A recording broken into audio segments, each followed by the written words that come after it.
En 1838, Edgar Allan Poe escribía su única novela, La narración de Arthur Gordon Pym. Una apasionante historia, violenta, donde el autor nos acerca en un episodio de canibalismo.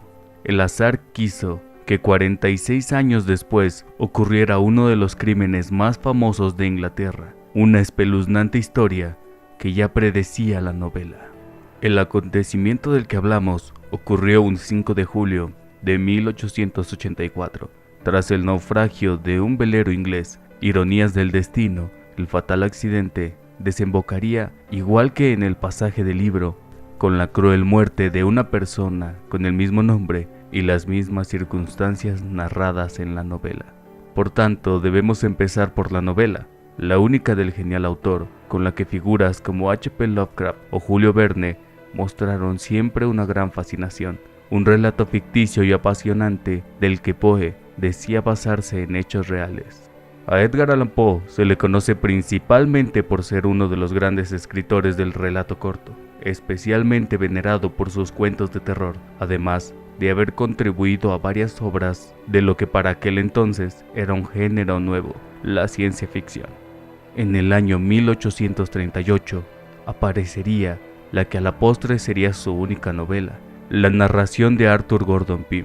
Estamos ante un relato por episodios, una aventura en el mar centrada en el protagonista que da nombre a la obra, donde Poe tomaría como fuentes antiguas leyendas marineras como la del holandés errante, una obra genial de la que el mismo Julio Verne retomaría escribiendo una secuela, La Esfinge de los Hielos. La historia de la novela nos introduce en la figura del joven Pym, quien se embarca de forma clandestina en el barco ballenero Grampus. A partir de aquí, la obra nos envuelve en varias historias donde el personaje debe salvar su vida, aunque nosotros nos vamos a detener y centrar en un momento y un episodio del relato, una parte de la obra que comenzaría así.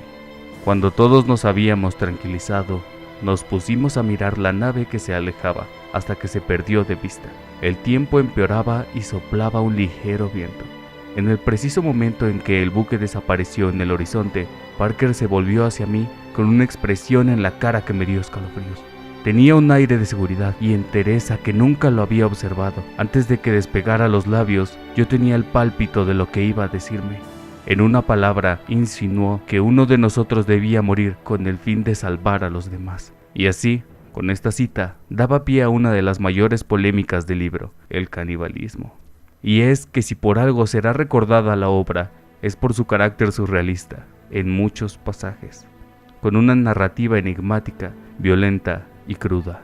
En un momento del relato y mientras Pym se esconde a bordo del barco, se forma un motín y como resultado, la matanza de gran parte de la tripulación.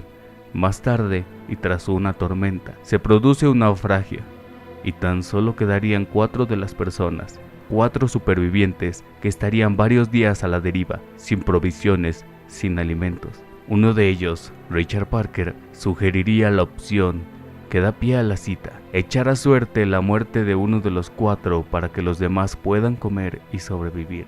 Parker obtendría la paja más pequeña y moriría apuñalado. El más joven de los supervivientes serviría de comida en los siguientes 5 días. Richard Parker, 46 años después. Desde luego estamos ante una de esas extrañas y espeluznantes coincidencias que se dan muy rara vez, y es que, ironías del destino, años más tarde, nacía otro Richard Parker. Así, 46 años después de que se publicara la novela de Poe, se produjo un evento que guarda más que terribles parecidos con lo ocurrido en el relato. En mayo de 1884, 4 hombres, el capitán Tom Dudley, Edmund Brooks, Edwin Stephens y el grumete Richard Parker, que viajaban en un velero mercante inglés cuya ruta era Inglaterra-Australia, sufren un naufragio a la altura del Cabo de Buena Esperanza y quedan a la deriva. Y es aquí donde comienzan las terribles coincidencias. Los 4 se encontrarían luchando por sobrevivir a bordo de un bote salvavidas. Durante los primeros días se alimentaron de lo que pudieron recuperar tras el naufragio, pasando luego, una vez agotados los víveres, a alimentarse de su propia orina. En este momento de la historia, dependiendo de la fuente, existen dos versiones, aunque en ambas el desenlace es el mismo. En la primera, se explica que uno de ellos, el grumete Richard Parker, el real, no el ficticio, se niega a beber de su propia orina y optó en cambio por beber agua de mar. Parker sufriría algún tipo de intoxicación y posteriormente quedaría inconsciente, momento en el que sus compañeros de viaje, desesperados, casi desvanecidos por desnutrición, optan por matarlo para poder alimentarse. La segunda de las versiones habla de la idea que ya rescataría Poe en su novela 46 años atrás. Echar a suerte quien debía morir para servir como alimento. Como podemos imaginar, le tocó a Parker, quien moriría sirviendo de sustento para el resto.